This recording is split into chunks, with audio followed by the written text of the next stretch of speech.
Felly, Leia a Simon, sut mae bywyd nôl fan hyn yn ardal Aberystwyth? Lovely. Lyfli. So eisiau gweud mwy, is e? No, mae'n really nice. Naturiol, just mwy relaxed. Mae'n really nice. Lot o awyr iach. I ni licio awyr iach, yndyn ni. A wrth gwrs, ges ti dyfagu'n ardal Penrhyn Deidre rhan fwyaf, dys ti nôl i Geredigion am gyfnod. Ydych chi'n Gloucestershire, felly pam setlo yn yr ardal ma y pen draw di?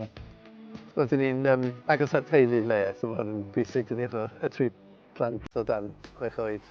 Mae'n neis i cael rhywun i edrych ar ôl nhw rhywfaint.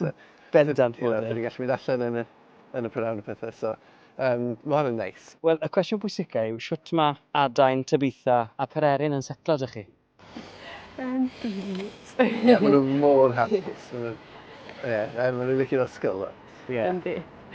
Nhw eisiau mynd nôl y ddod nesaf. Ys ysgol fori. Dwi'n dweud, na, wedi sadwn. Rhywbeth mae pob riad mae'n clywed yn siŵr yn dweud. Wel, gan bod ni gerllaw y môr, mae'n yma ni gael hifen iau, efe? Ie, gael.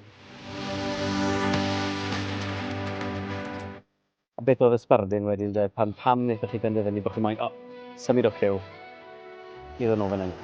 Bod plant yn cael tyfu fyny yng Nghymru, yn y natur, lyflu, efo cymuned Cymraeg, creadigol.